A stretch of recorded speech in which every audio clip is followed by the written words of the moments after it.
When Stanley came to a set of 2 open doors, he entered the door on his left. This was not the correct way to the meeting room, and Stanley knew it perfectly well. Perhaps he wanted to stop by the employee lounge first, just to admire it.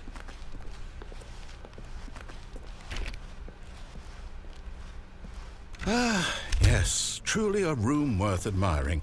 It had really been worth the detour after all, just to spend a few moments here in this immaculate, beautifully constructed room. Stanley simply stood here, drinking it all in. But eager to get back to business, Stanley took the first open door on his left. Stanley was so bad at following directions, it's incredible he wasn't fired years ago.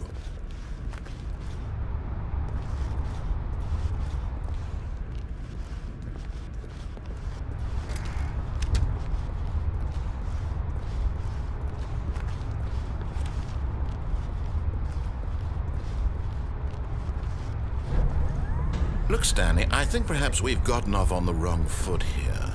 I'm not your enemy, really, I'm not. I realize that investing your trust in someone else can be difficult, but the fact is that the story has been about nothing but you all this time. There's someone you've been neglecting, Stanley. Someone you've forgotten about. Please, stop trying to make every decision by yourself. Now, I'm not asking for me, I'm asking for her. This is it, Stanley. Your chance to redeem yourself. To put your work aside, to let her back into your life. She's been waiting.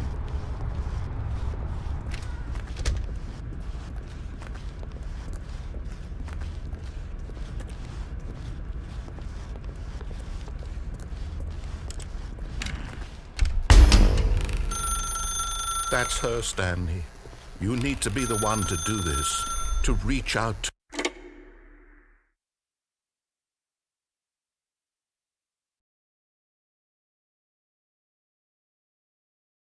Stanley, is that you?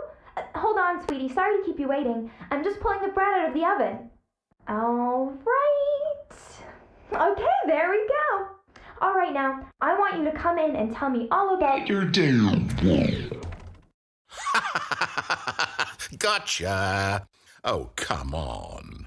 Did you actually think you had a loving wife who'd want to commit their life to you? I'm trying to make a point here, Stanley. I'm trying to get you to see something. Come inside. Let me show you what's really going on here.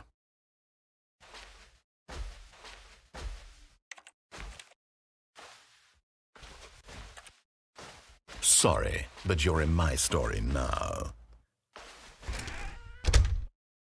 This is a very sad story about the death of a man named Stanley.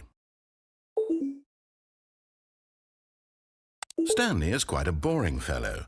He has a job that demands nothing of him, and every button that he pushes is a reminder of the inconsequential nature of his existence. Look at him there, pushing buttons, doing exactly what he's told to do. Now he's pushing a button. Now he's eating lunch. Now he's going home. Now he's coming back to work. One might even feel sorry for him, except that he's chosen this life. But in his mind, he can go on fantastic adventures. From behind his desk, Stanley dreamed of wild expeditions into the unknown, fantastic discoveries of new lands. It was wonderful, and each day that he returned to work was a reminder that none of it would ever happen to him.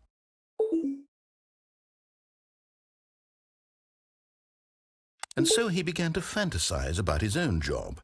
First, he imagined that one day while at work, he stepped up from his desk to realize that all of his co-workers, his boss, everyone in the building had suddenly vanished off the face of the earth. The thought excited him terribly. So he went further. He imagined that he came to 2 open doors and that he could go through either. At last, choice. It barely even mattered what lay behind each door. The mere thought that his decisions would mean something was almost too wonderful to behold. As he wandered through this fantasy world, he began to fill it with many possible paths and destinations. Down one path lay an enormous round room with monitors and mind controls. And down another was a yellow line that weaved in many directions. And down another was a game with a baby. And he called it the Stanley Parable. It was such a wonderful fantasy, and so in his head he relived it again, and then again, and again, over and over, wishing beyond hope that it would never end, that he might always feel this free. Surely there's an answer down some new path, mustn't there be? Perhaps if he played just one more time. But there is no answer. How could there possibly be? In reality, all he's doing is pushing the same buttons he always has. Nothing has changed. The longer he spends here, the more invested he gets, the more he forgets which life is the real one. And I'm trying to tell him this, that in this world he can never be anything but an observer, that as long as he remains here, he's slowly killing himself. But he won't listen to me. He won't stop. Here, watch this. Stanley, the next time the screen asks you to push a button, do not do it. You see? Can he just not hear me? How can I tell him in a way that he'll understand that every second he remains here, he's electing to kill himself? How can I get him to see what I see? How can I make him look at himself?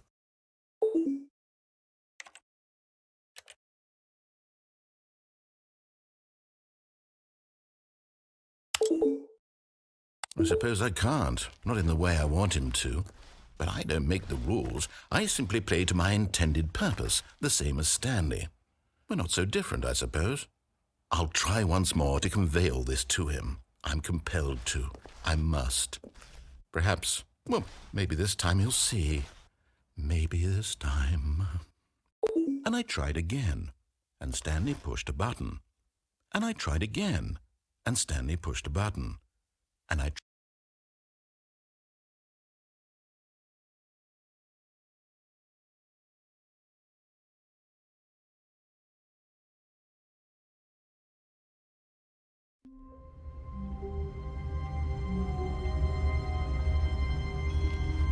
All of his co-workers were gone. What could it mean? Stanley decided to go to the meeting room. Perhaps he had simply missed a memo. When Stanley came to a set of 2 open doors, he entered the door on his left.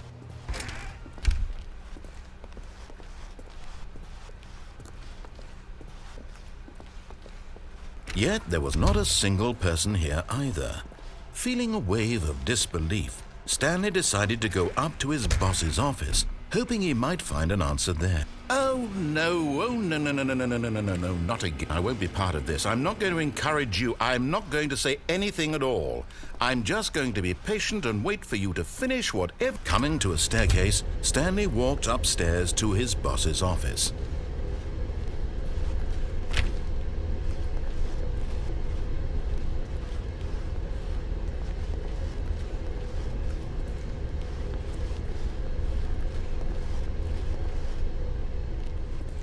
But Stanley just couldn't do it.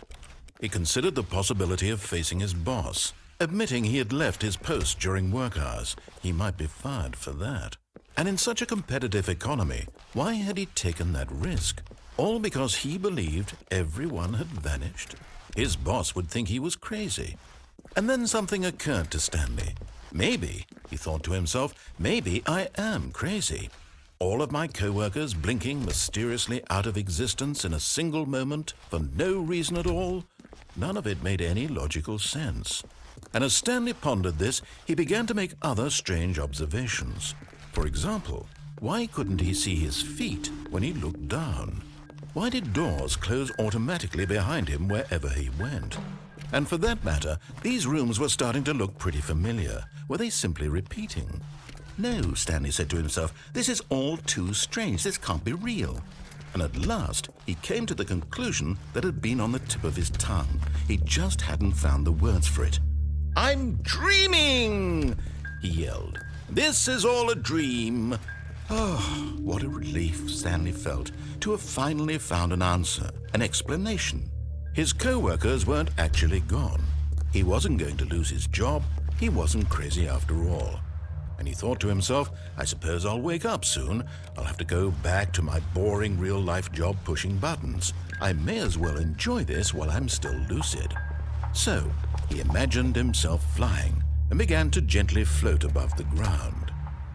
Then he imagined himself soaring through space on a magical starfield, and it too appeared. It was so much fun, and Stanley marveled that he had still not woken up. How was he remaining so lucid? And then perhaps the strangest question of them all entered Stanley's head. One he was amazed he hadn't asked himself sooner.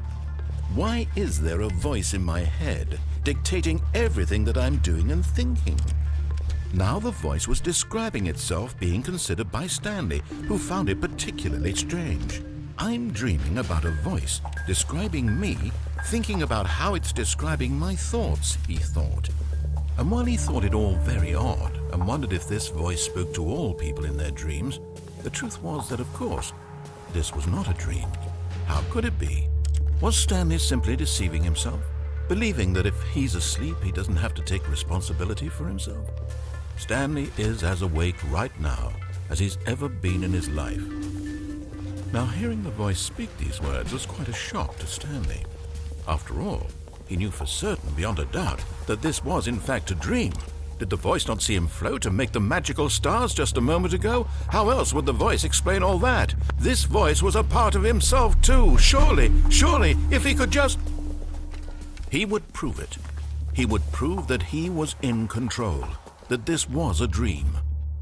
So he closed his eyes gently, and he invited himself to wake up.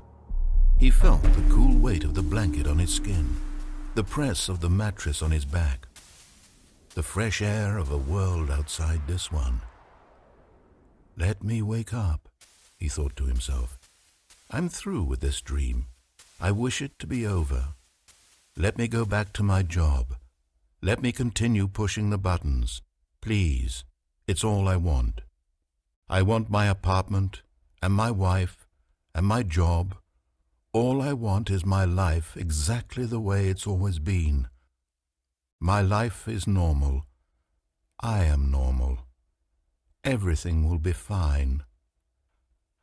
I am okay.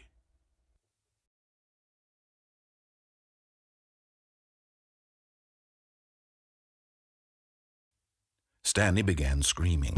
Please, someone, wake me up. My name is Stanley. I have a boss. I have an office. I am real. Please, just someone tell me I am real. I must be real. I must be. Can anyone hear my voice? Who am I? Who am I? And everything went black.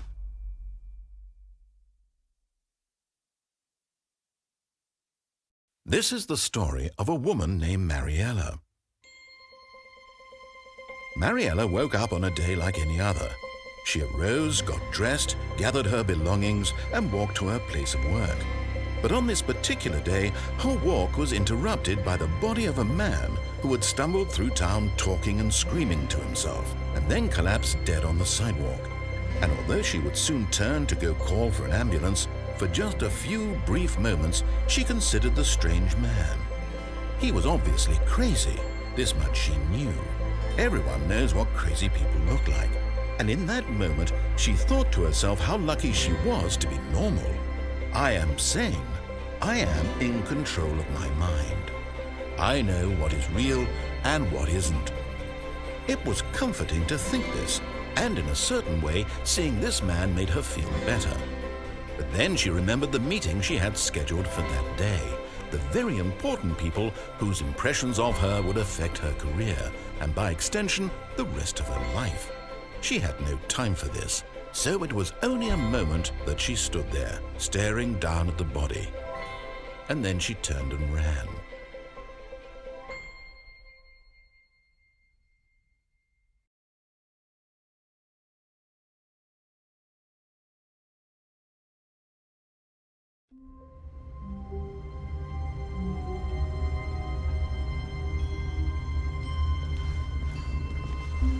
All of his co-workers were gone.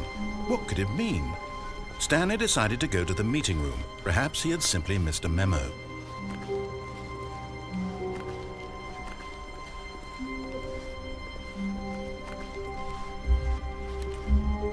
When Stanley came to a set of 2 open doors, he entered the door on his left.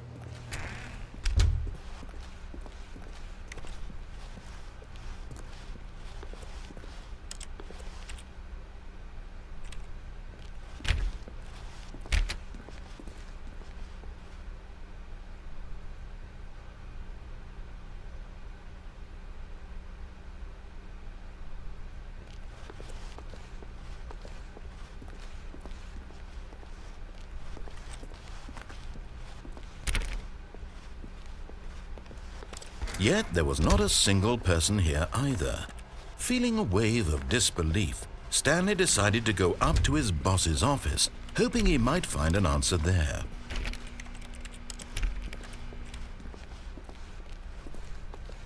Coming to a staircase, Stanley walked upstairs to his boss's office.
Stepping into his manager's office, Stanley was once again stunned to discover not an indication of any human life. What could it mean? Stanley wondered aloud to nobody. He began wildly tearing through papers on the boss's desk, pulling books off the shelf, looking behind paintings, desperate for clues to his situation. But his attention was caught by a keypad behind the boss's desk. What could its purpose be? In fact, this keypad guarded the terrible secret that lay buried below his feet. And so the boss had assigned it an extra secret PIN number, 2845. But of course, Stanley couldn't possibly have known. Yet incredibly, by simply pushing random buttons on the keypad, Stanley happened to input the correct code by sheer luck. Amazing. He stepped into the newly opened passageway.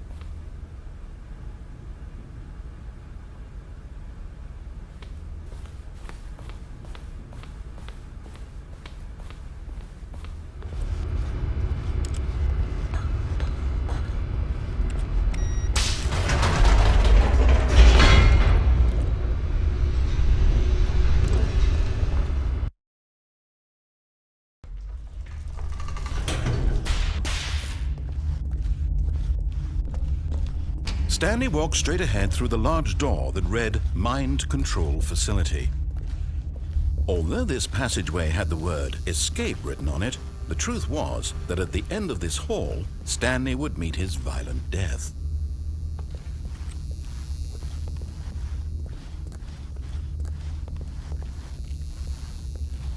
The door behind him was not shut. Stanley still had every opportunity to turn around and get back on track. At this point, Stanley was making a conscious, concerted effort to walk forward and willingly confront his death.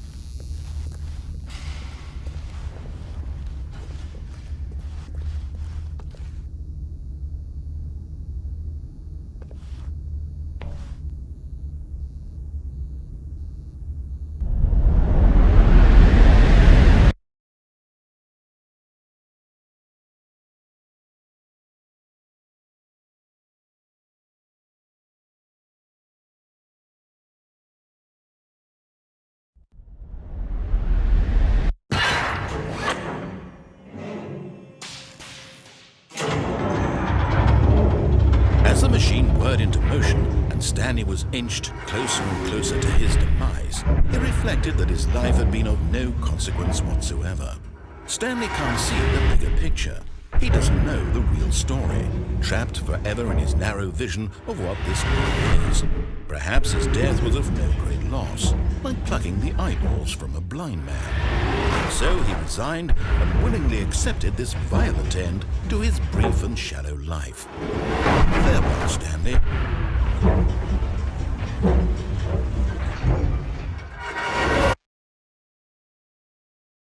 "Farewell, Stanley," cried the narrator, as Stanley was led helplessly into the enormous metal jaws.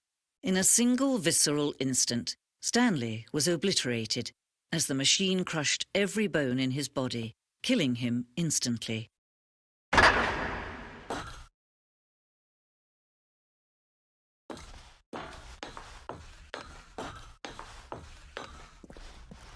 And yet it would be just a few minutes before Stanley would restart the game, back in his office, as alive as ever.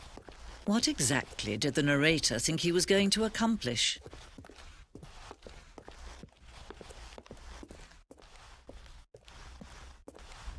When every path you can walk has been created for you long in advance, death becomes meaningless, making life the same. Do you see now? Do you see that Stanley was already dead from the moment he hit start?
Oh, look at these two. How they wish to destroy one another. How they wish to control one another. How they both wish to be free.